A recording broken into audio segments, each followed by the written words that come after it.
Hi, welcome back to CX560. So today we will talk about two implementations of the algorithms to solve the minimum spanning tree problem. And both algorithms are based on the generic method that we introduced in the previous lecture. And we will first go through the Kruskal's algorithm and then the Prim's algorithm. They basically use different strategies. That is to say, they use different data structure and different ways to define the cuts in the graph, and so different ways to choose the light edge to be added to the subset of edges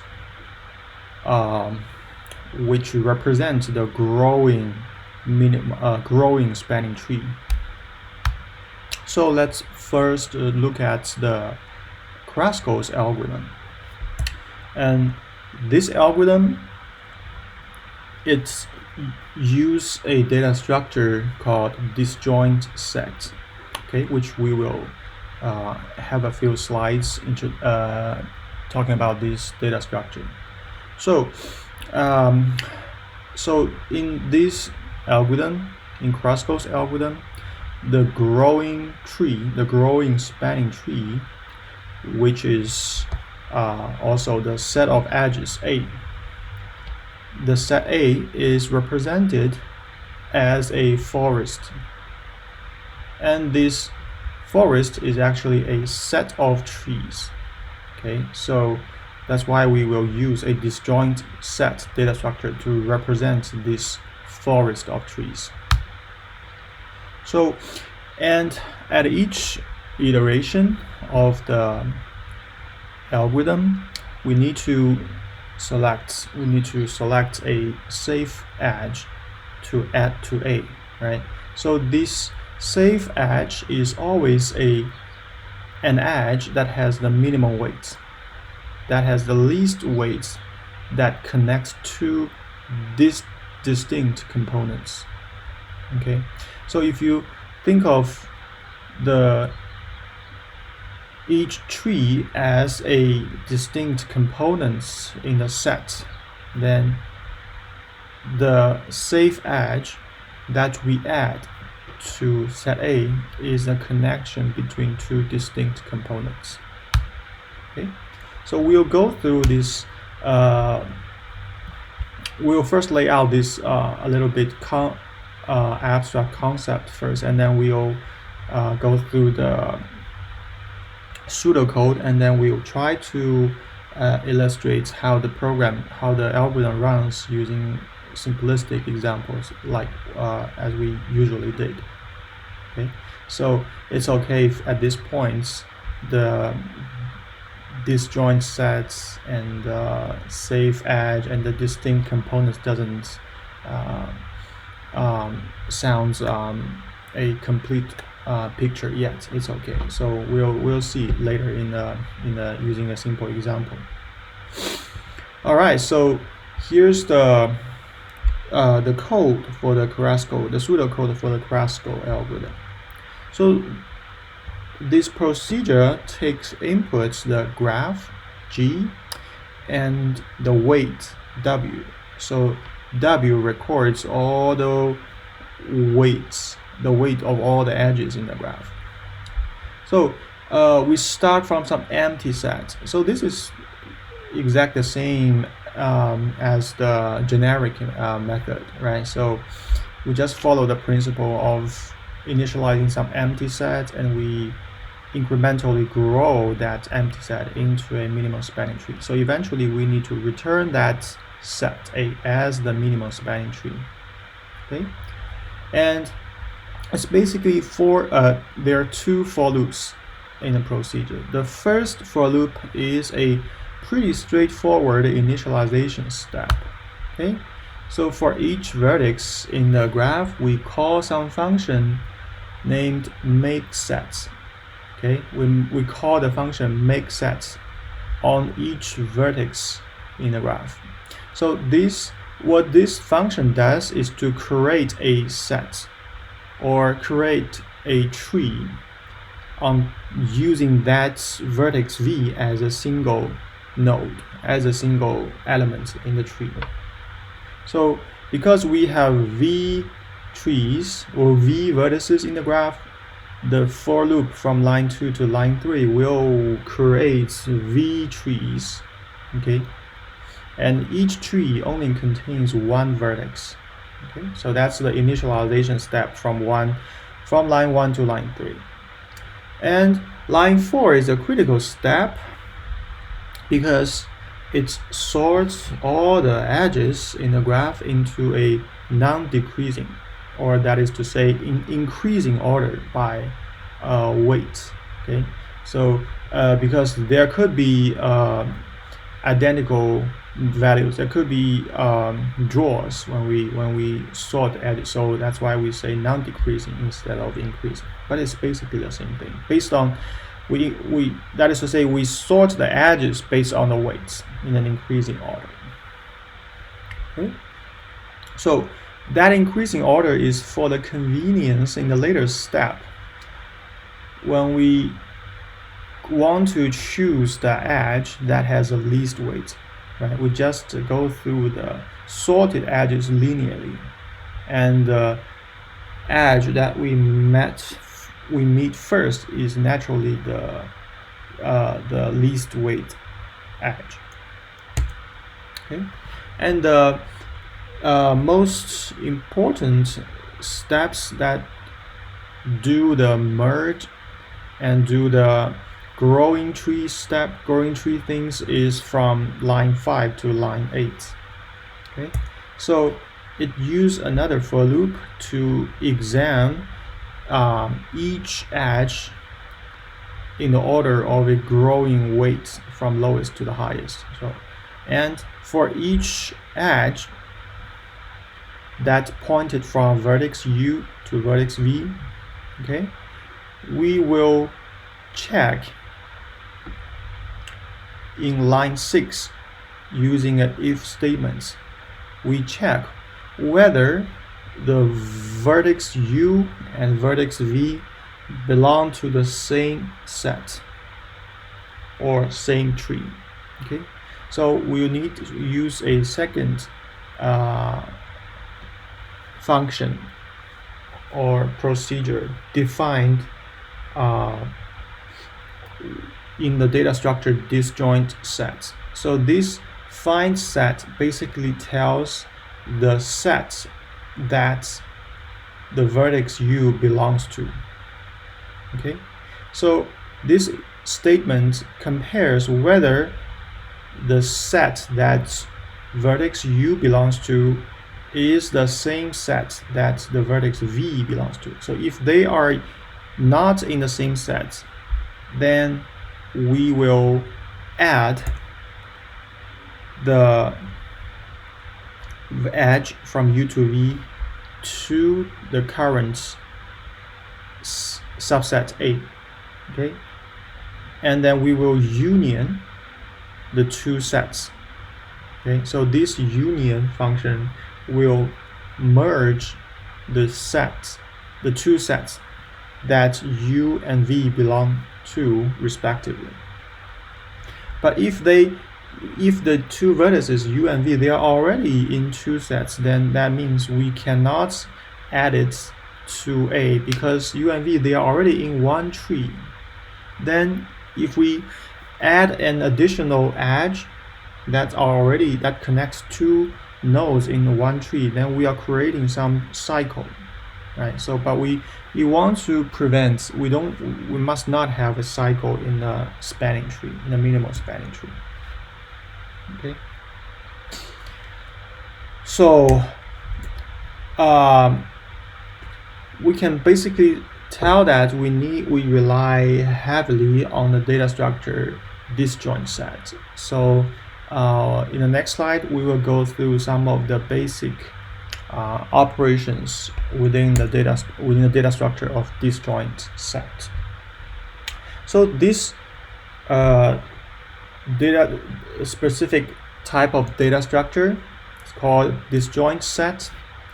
It represents a collection, okay, a collection S of disjoint sets.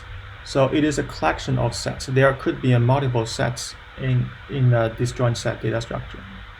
Okay, so we say that two sets are disjoint if they have no elements in common. Okay, and we can identify each set using a representative element, okay, which is some member of the set, which could be randomly chosen or by some rules. So for details about the definition, we can refer to the chapter 21 in our textbook.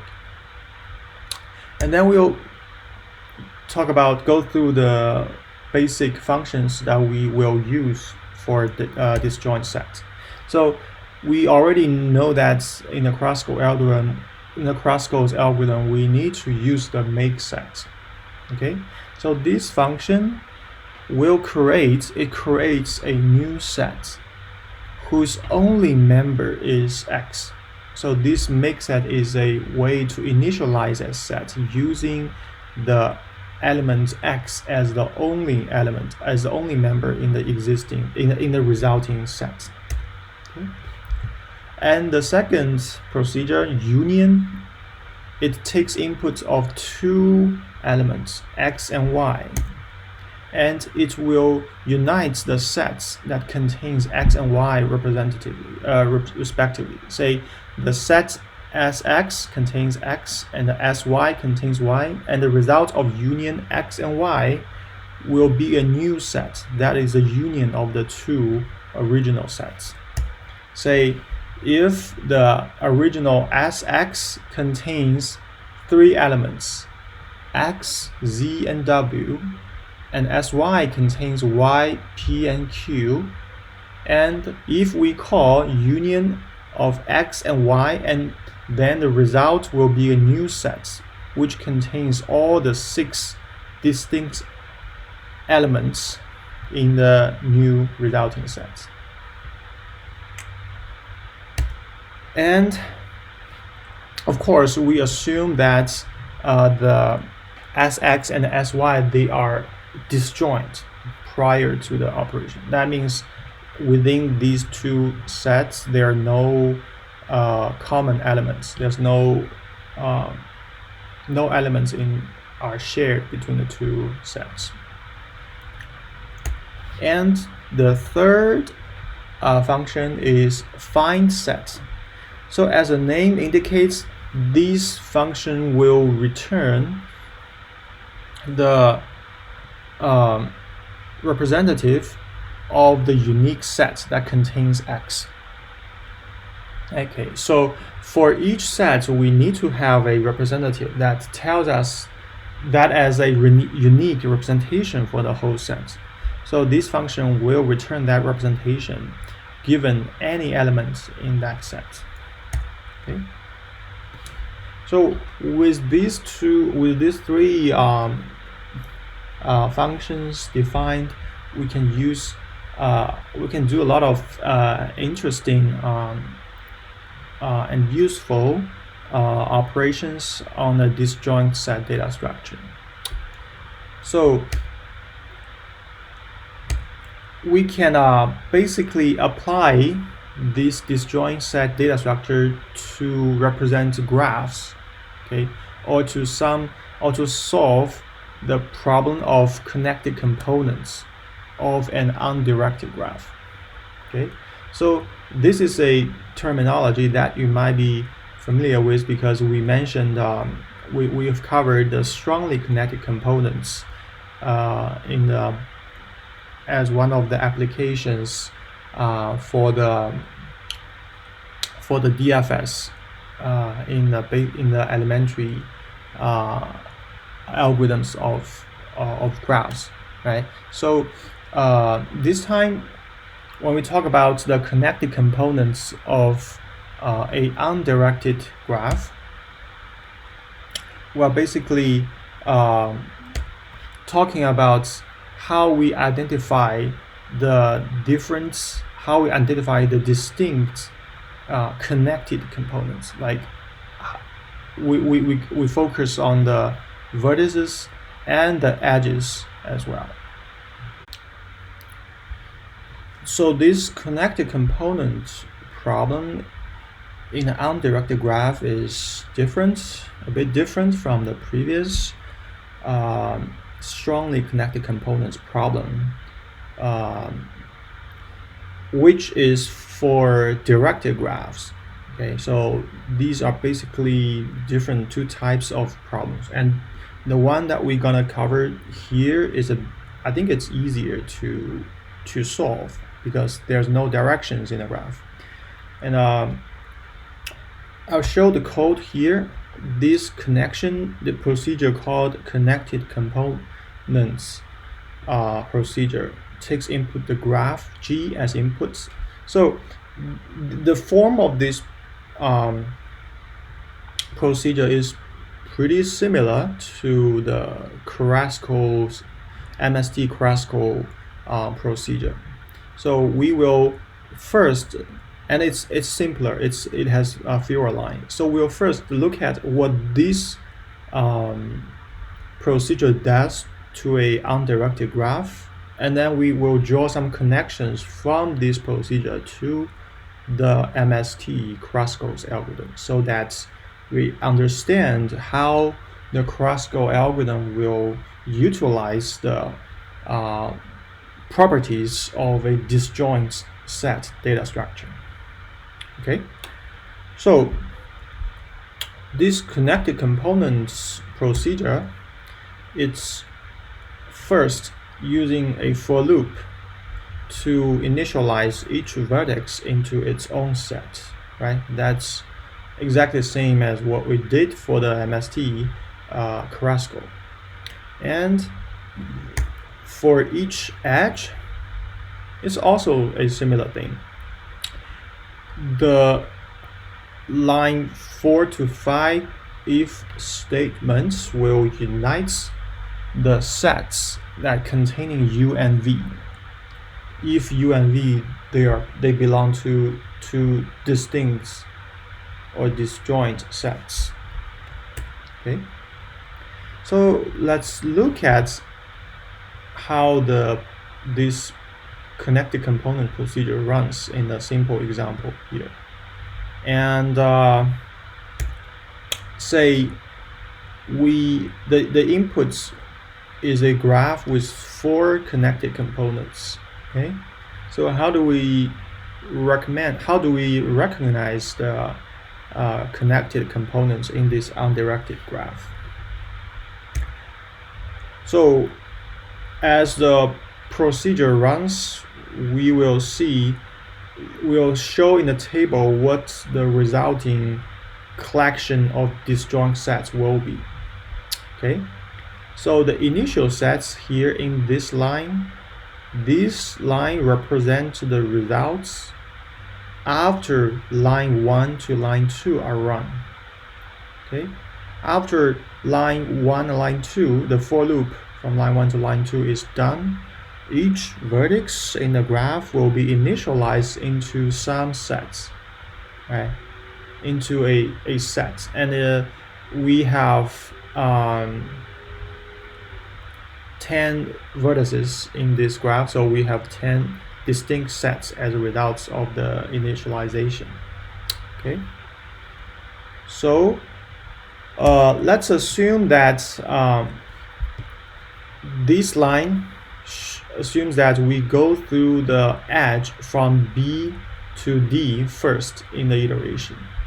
There are 1, 2, 3, 4, 5, 6, 7 edges. So we have 7 rows in the table show what the result will be after each iteration. Okay, so assume that we iterate over the edge from B to D in the first iteration. And we found that B and D, of course, they belong to 2 different sets as a result of the initialization, right? B and D are in distinct sets. So the if will return true, and the union will be done on B and D. Right? So B and D will be united into one set. So the result becomes the collection of disjoint sets now contain 1, 2, 3, 4, 5, 6, 7, 8, 9 sets. Right? After the edge B and D is iterated over. Then we iterate over the next edge, which is E and G. So E and G also belongs to two distinct sets, so we will merge E and G as a result. And then the next iteration is A and C. Okay, A and C is also merged, united. And then H and I, okay, it's also united. Okay, so now A and B. Okay, so this is a tricky step now, because A and B, A belongs to the set of AC and B belongs to the set of BD, and they are also two distinct sets. So A and B, the results of union on A and B will be a large set like A, B, C, D, which contains all the sets, all the elements, right? So the next E and F will merge EG, the set of EG and the set of F. And the last edge B and C will do nothing, okay? Because the find sets on B will return these unique sets.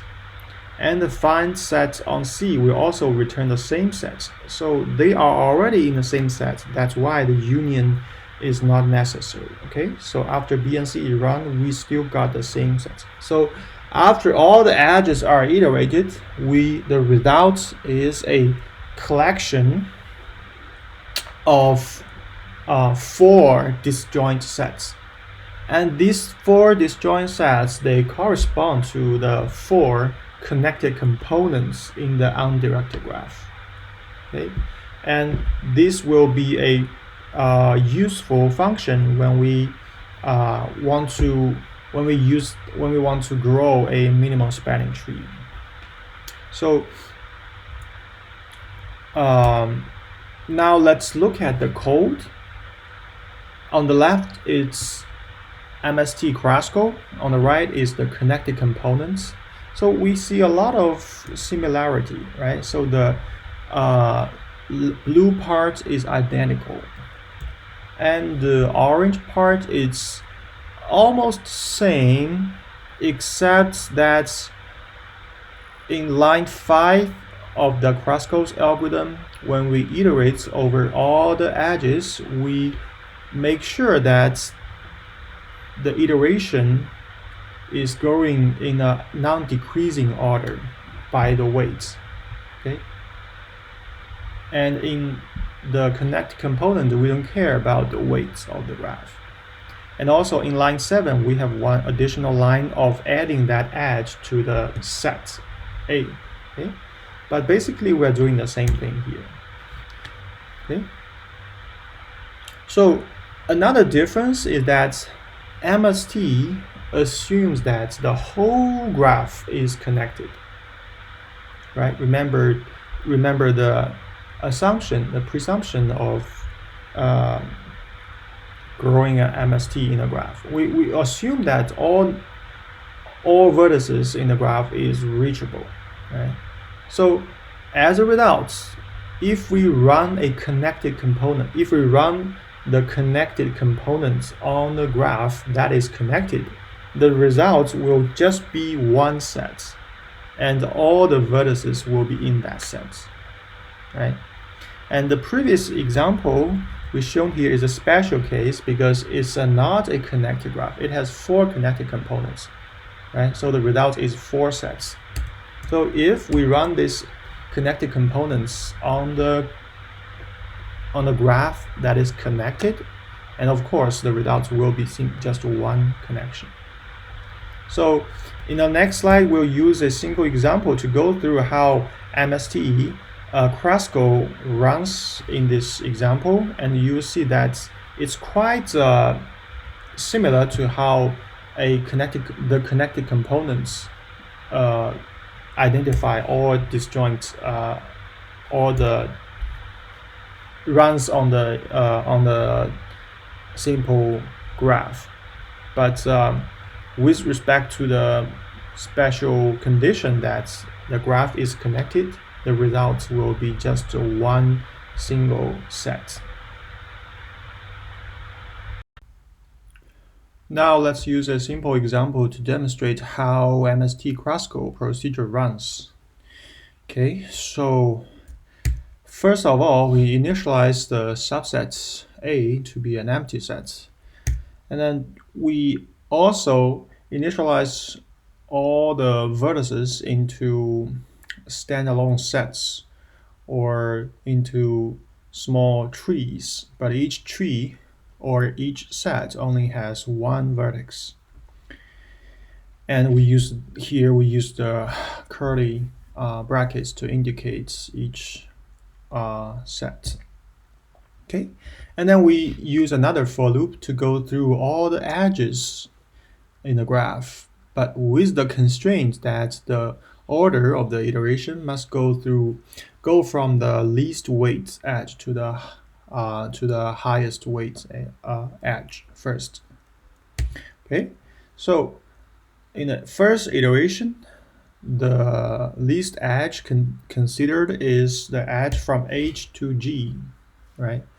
So, and because the two ends belong to two sets, then we should merge the two sets. Or, of course, first we need to add that edge to be into the subset A. So now subset A contains the edge GH. Okay, and the resulting forest becomes A, B, C, D, E, F, GH. Remember, okay, so notice that GH are no longer two sets, they are merged into one set using the union function we defined. Okay, so, and because that edge is added into the subset A, now we are considering this edge to be part of the final minimum spanning tree. Okay, so that's why we shaded it, or we colored it into a shaded edge, just for demonstration. Okay, so that's the first iteration.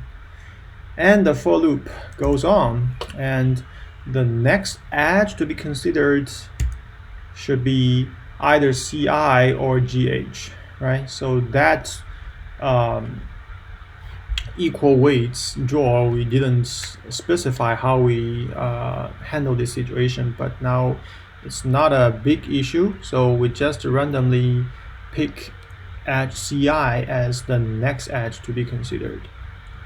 Okay, so CI is because the C and I, they are also two disjoint sets, so we should add CI into the subset A, and we merge C and I, so the resulting forest will be A, B, C, I, D, E, F, G, H. Okay, CI are in one set. So the next iteration will be the edge FG, right? Because it's also of the weight is also 2. Okay, now we need to consider whether this set, which contains H, vertex H and G, and this set, which is just F, they are two distinct sets, right? So that's why we need to merge them. So now the resulting forest contains a set that contains F and GH as one set, and GH is also shaded. Okay, so things goes on. The next one, consider the next edge considered is A and B.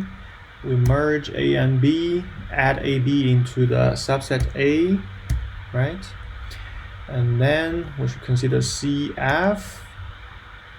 And CF is added, and CIFGH is merged into one, is union into one set. Okay, so here the next iteration is a tricky one, because then if we just consider weights, the next edges to be considered is either HI or CD, because they have the minimum weight 7, right? But if we add HI, the edge HI into A, then we are creating some cycle, right?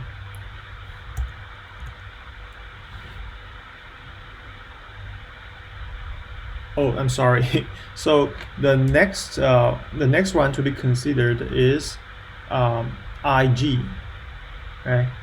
Because IG, it has the minimum weight 6, but since I and G, they are already in one set, which is CIFGH. Okay, so they belong to the same set. Therefore, the if condition in the second for loop is not satisfied. So we'll simply skip this iteration, and the edge IG is not added to the subset A. Okay, and the resulting forest remain the same. And in the next iteration, for example, there are two edges of weight 7. If we consider CD, then because D and the set CIFGH, they belong to two sets, that's why we can merge them, right? And add the edge to the subset A. And the next iteration, HI is considered, but since it also I and H, they already belong to the same set. That's why we need to skip it. We don't add HI to the set A, and the resulting forest to remain the same. And the next one to be considered is either AH or BC. Right. So for example, if we consider AH, then we are merging. We're merging into this part and this part into one set. Okay. And the last one to be considered is the next one is also skipped, okay, because it's already into one set. So the last edge to be considered is DE. Okay. DE is added to A, and the resulting forest is already one set that includes all the vertices in the graph. Okay, so all the next iterations are skipped, and as a result, we have constructed the minimum spanning tree with the subset A, right? It contains the edges GH, CI, FG, blah blah blah, which is colored into shaded gray background, and the resulting forest is just the union, or it is just the set that contains all the vertices in the graph.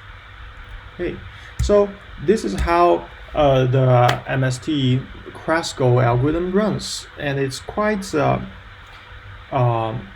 if you draw the connection to the connected component procedure, it's quite easy to understand, right? So we grow the empty set from we grow the subset A from the empty set, and each time we pick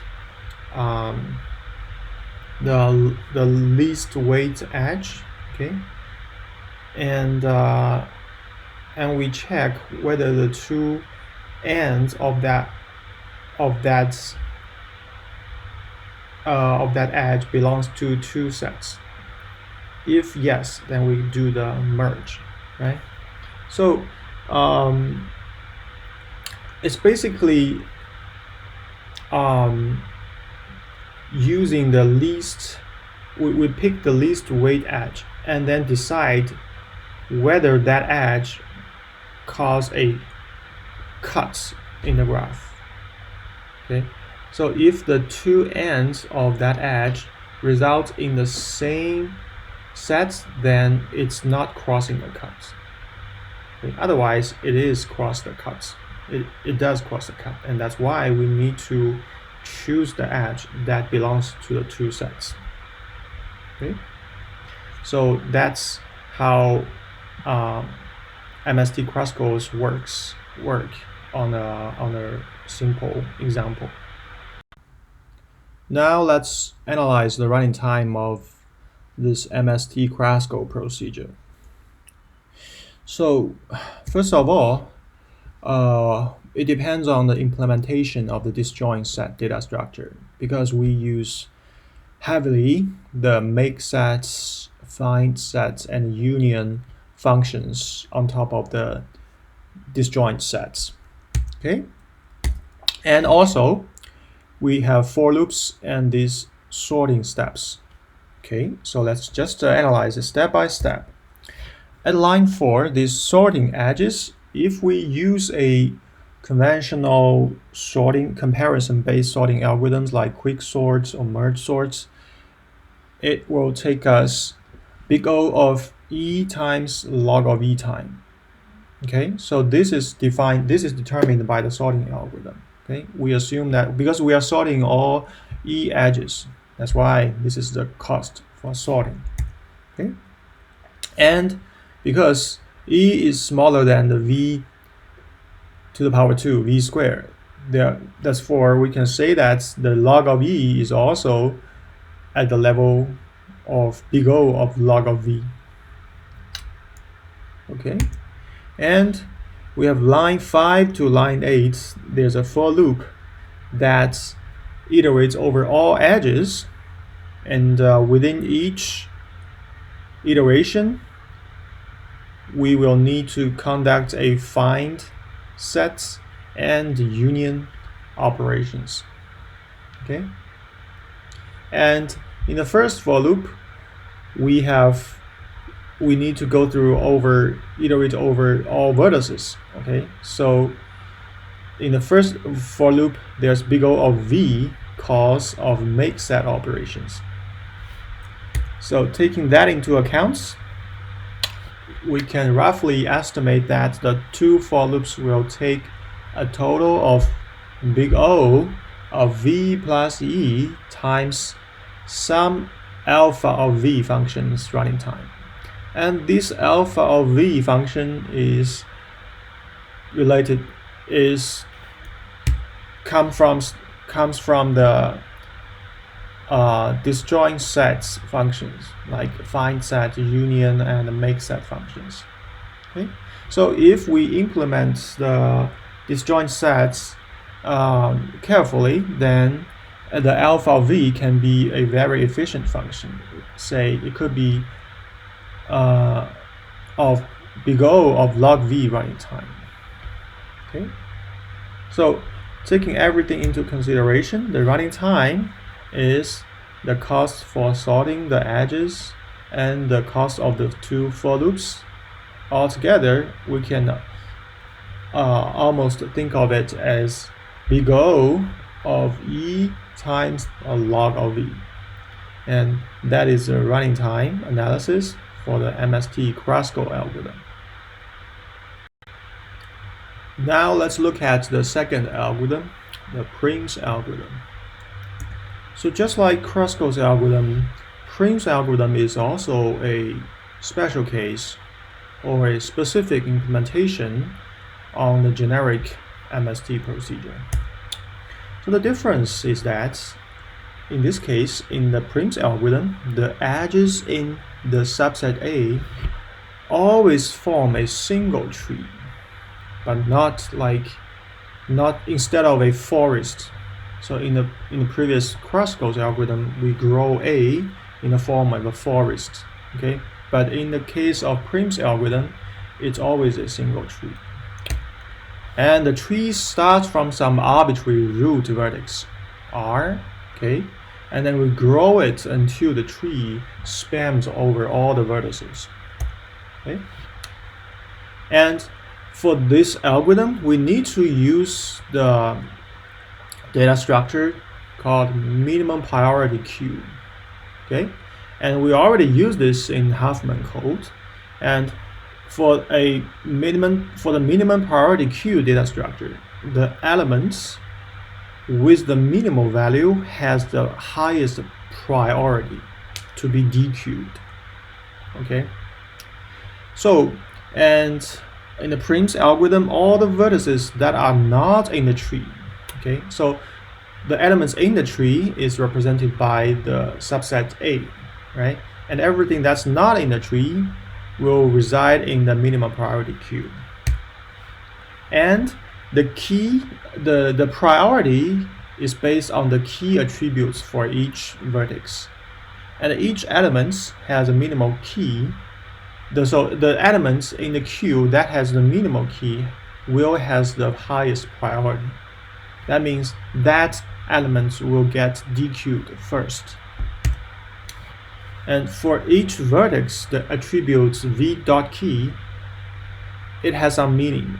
So the key means the minimum weights of any edge that connects v to a vertex in the tree.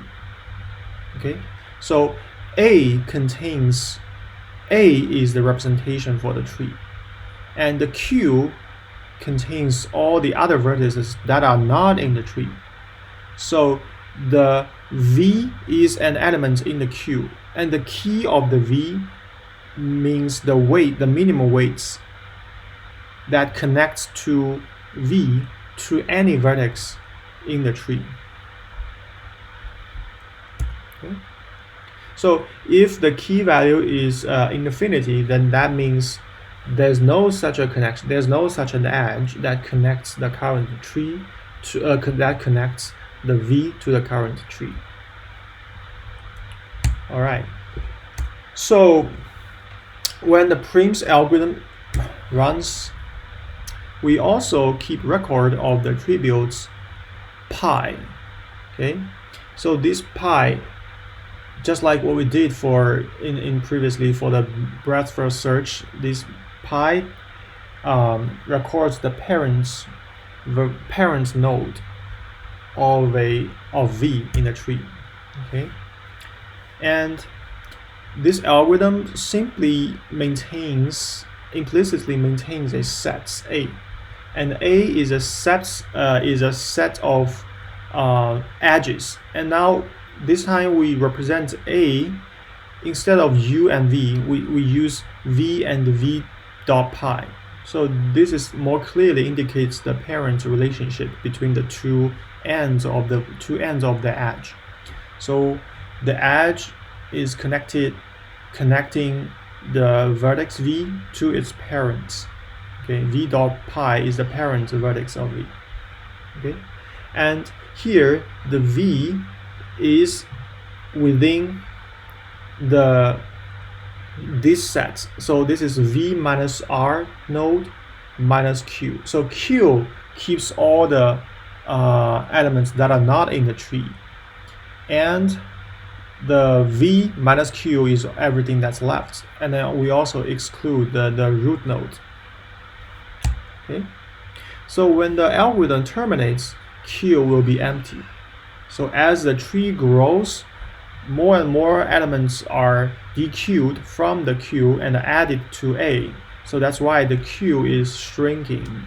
Okay, and the minimal spamming tree A is also growing.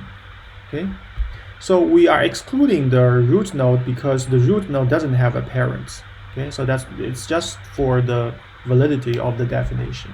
Okay, so that's the basic principle of how Prim algorithm runs. So now let's look at the pseudocode of the MST-PRIM procedure. Okay, so this procedure takes inputs a graph and the weights and the root node as input.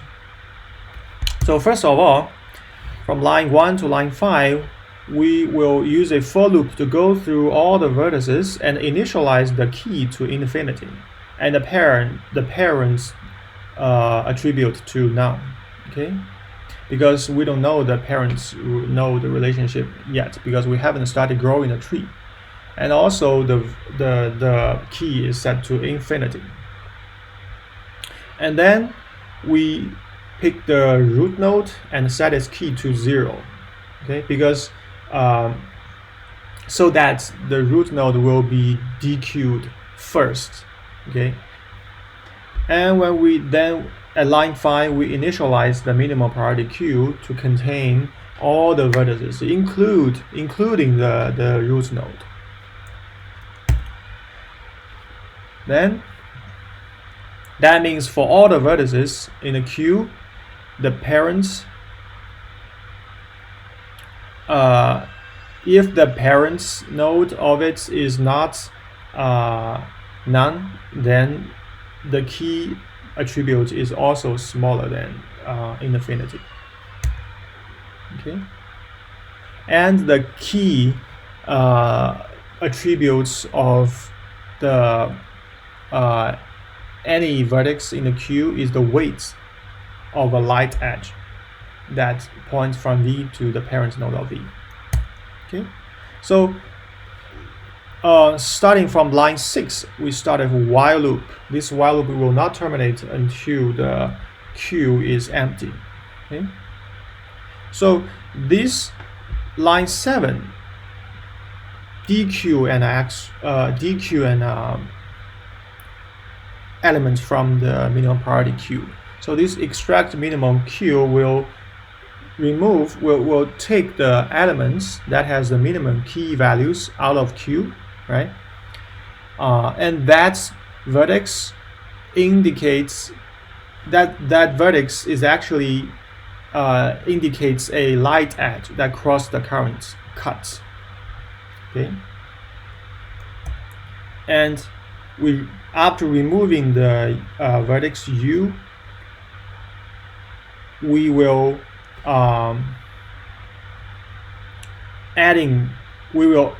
add the edge points from U to its parent node to A. Okay. So, and the line 8 from 11 updates also will need to use it. We also need to use it for after the one element is DQ'd. We'll need to update the key values and the pi attributes of every vertex that is adjacent to U.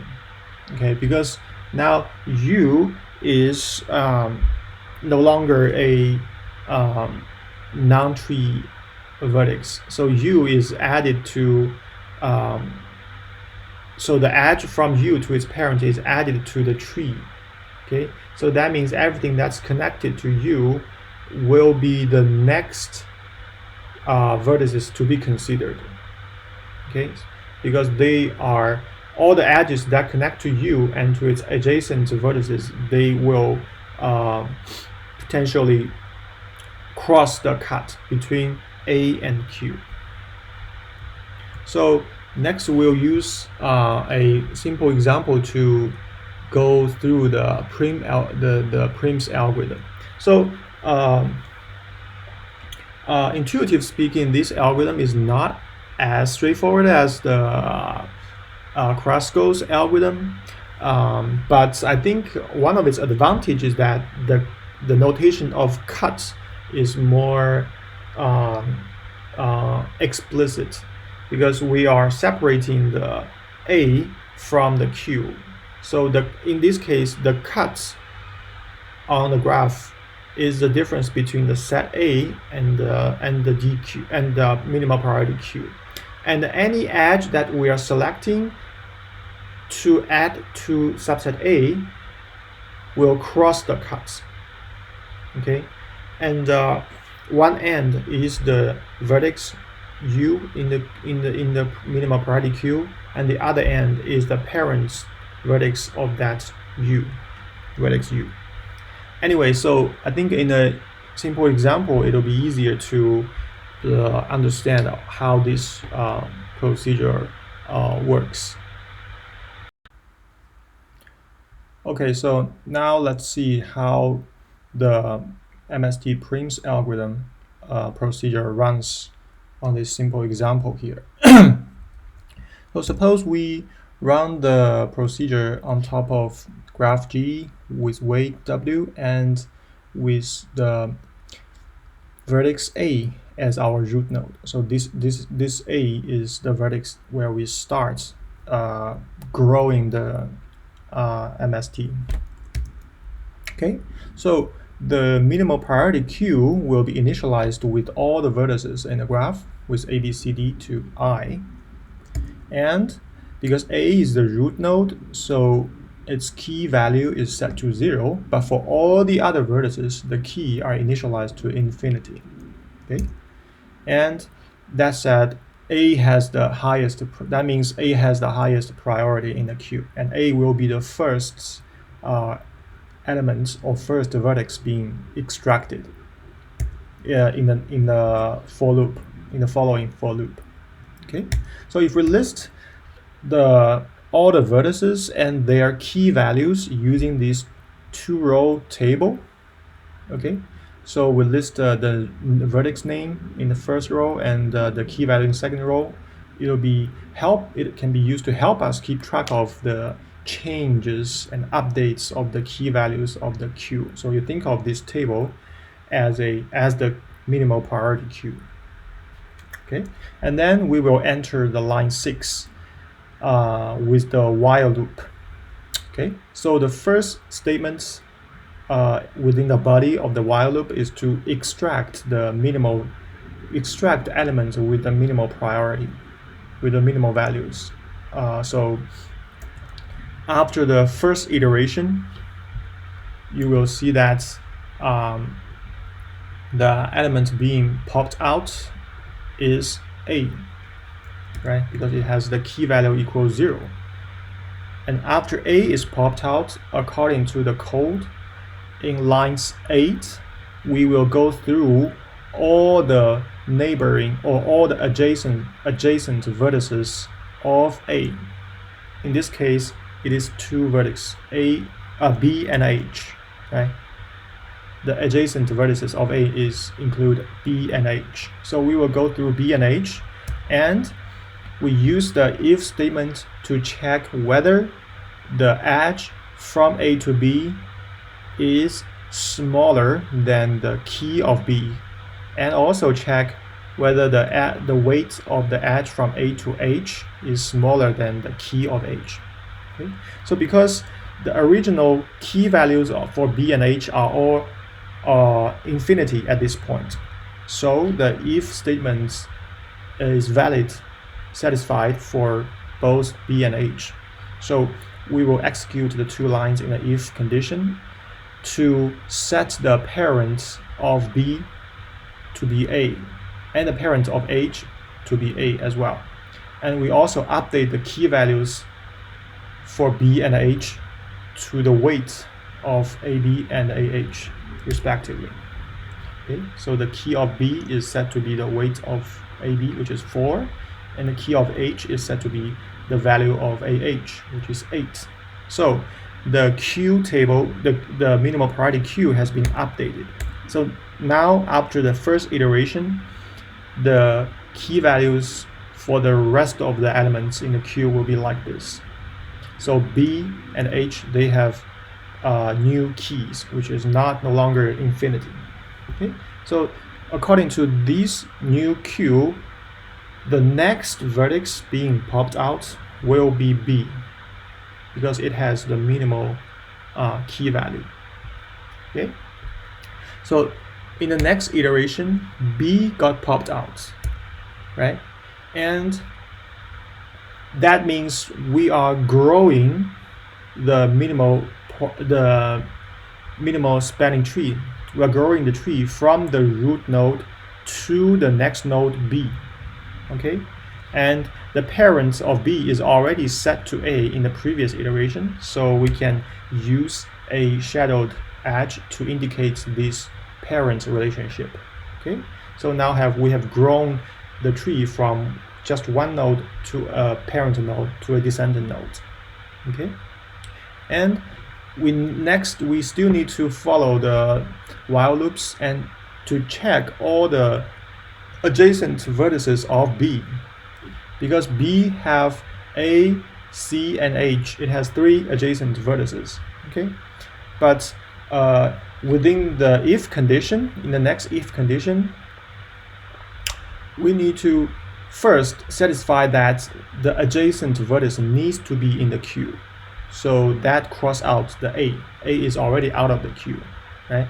And it also needs to satisfy that the weight from B to the adjacent vertex H or C should be smaller than the previous key values.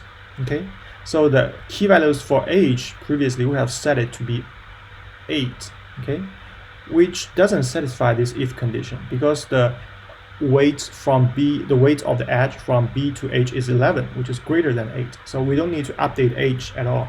So the only vertex that needs to be updated is the vertex C because it has the key value is previously infinity. So now we will set the parent of C to be B, right? And the key of C to be the weight of BC, which is 8. Okay, so because H hasn't been updated, the parent's attribute of H is still 8. It's not changed at all. Okay, so now the Q has been updated. So we have C and H have the key values 8. Okay, so now we just randomly select C as the next vertex being popped out, but it could be H. It totally depends on how we randomly select the the elements within the minimal priority queue. Okay, so assume that in the next iteration C got popped out. Okay, we will highlight the edge BC because we have further grown the minimal spanning tree for one more node, right? And like what we did before, we need to check all the adjacent vertices of C, which is B, D, I, F, right? Because B is already out of Q, so it's skipped. So we need to update the key and the parents attributes for C, D, and F. Okay, so after the updates, we have our Q like this. So now I, D, and F have non-infinity key values. Okay, so I has the smallest key now, so I will be the next vertex being popped out. Okay, so in iteration 4, I got popped out, and all the adjacent vertices of C, G, H needs to be examined, and C is skipped because it's out of Q already. So we need to scan H and G. So this time, remember our previous key value for H is 8. Okay, but this time because the weight from I to H is smaller than the previous key, so we need to update the key for H right now.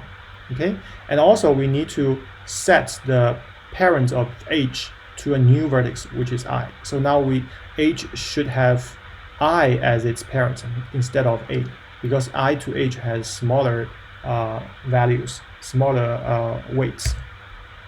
Okay, so we update G and H, so the new Q will be like this.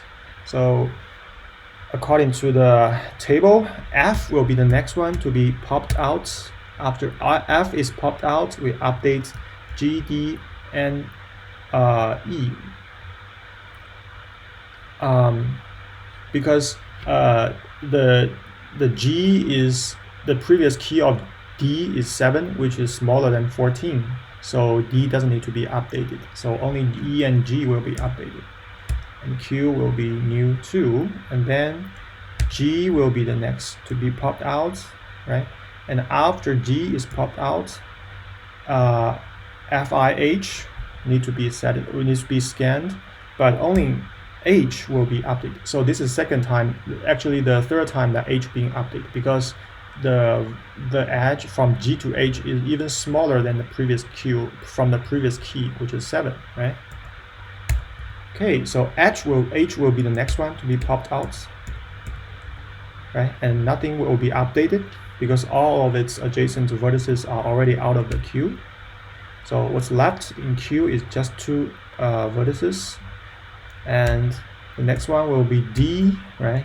After D is popped out, E will be updated, right? Because previously E, the key of E is 10, so now we have a smaller value D.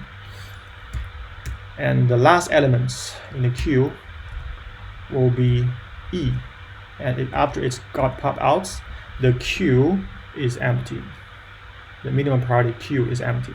So, okay, so the while loop will terminate at this step. Okay, so nothing will be returned in this procedure because it's we're not creating some empty subset of edges using some extra memory space. We're just modifying the parent's attributes and the key values of the original vertex. So it's kind of an in place function, but because the parent relationship is set, we can start from our root node and follow the parent's relationship to go through each node in the tree. Okay, so the minimal spanning tree is done. We just start from the root node and we go down towards until the leaf node, and we will have a spanning tree like this. And A is our root node. We go to B, C, and I, F, A, D, and G, E, and H, and we have go through all the vertices in the graph.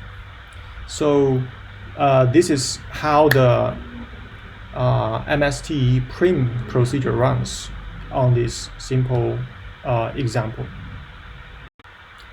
Okay, so now let's analyze the running time of MST-PRIM procedure. So if we implement the minimal priority queue with a minimal heap, right? Because we have mentioned that the max heap can be used to implement a priority queue, and a minimal heap can be used to implement a minimal priority queue. So the initialization of a heap will take linear time from line 1 to 5. And the extract mean function will take the logarithm of v time, because the size of the heap is v. So the basic extract operation will take the logarithm of v time. And because we've go through all the vertices in the iteration, that means there will be v such many iterations and such many calls on the extract mean function. So the total time for the calls of the extract mean is big O of v times the logarithm of v. Okay. And next, if we look into the body of the while loop, there is a for loop. So the for loop will go through all the adjacent vertices for each vertex being extracted. And that means we have go through all the edges, right? We have go through all the edges in the graph. So the body of the for loop will execute big O of v times in total.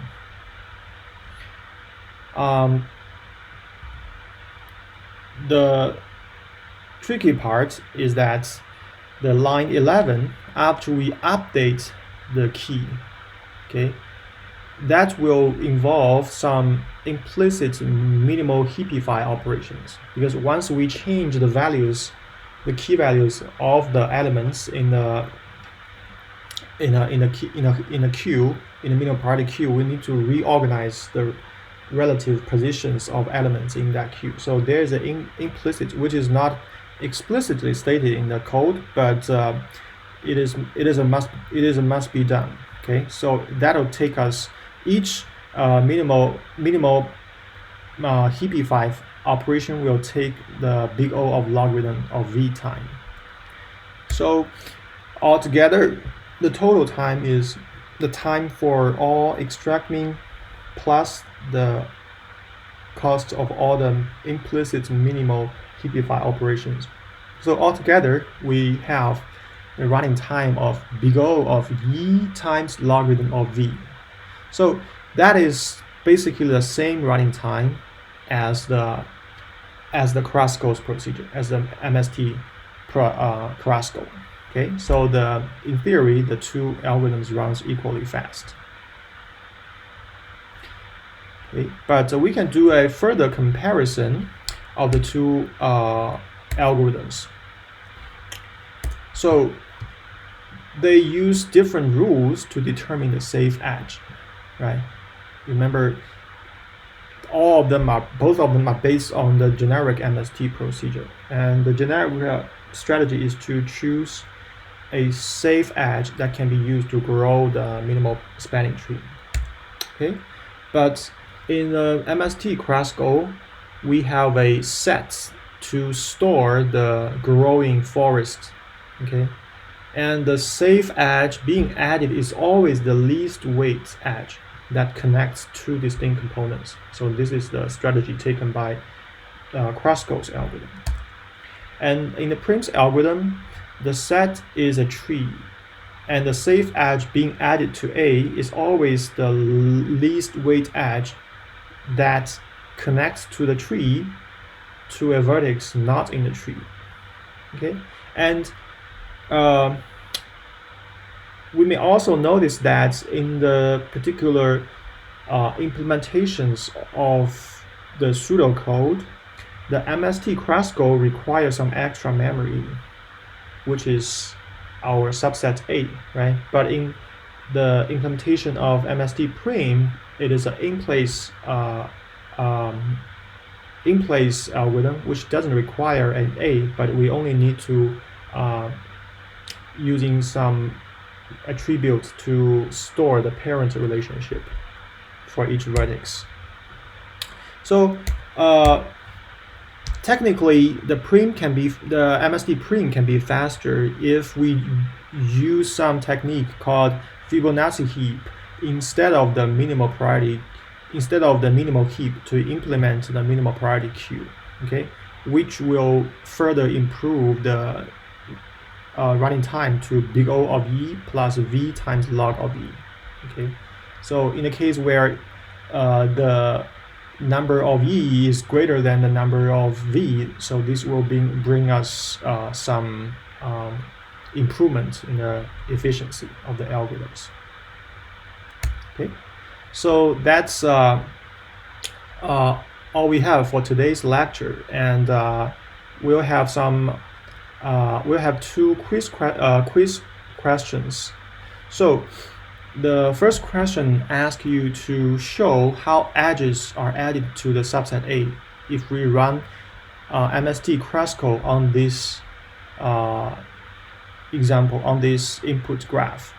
Okay, so the MST-KRUSKAL will first, after initialization, it will sort all the edges in a non-decreasing order of their weights, right? As we can see that there are two pairs of ties. We have 2 8s and 2 4s. So when you do the question, you can just randomly select one when there's a tie. Okay, it doesn't matter which one you select first. Okay, and also you just need to write on the paper of the sequences of which edge to choose first and comes after, and after that edge is chosen, you choose the next edge, and you just write all the edges in the sequence, showing how the trees are gradually grown. Okay, and also in the next question, to show how the vertices are popped out of the minimal priority queue if we call the MST-PRIM on this graph with vertex A as the root node. You can just follow the previous slide, a few slides, and just show the sequences of the vertices being popped out. You don't need to draw the whole. You don't need to draw the whole graph for each step, for each iteration. You just show the sequence of the vertices being popped out. And also, if there is a tie in the key values, you just randomly select one. It doesn't matter which one you select. Okay, so that's all for the content today. We have been discussing the two implementations for solving the minimal spanning tree problem. So in the next lecture, we're going to talk about a new topic. And that's it. Thank you.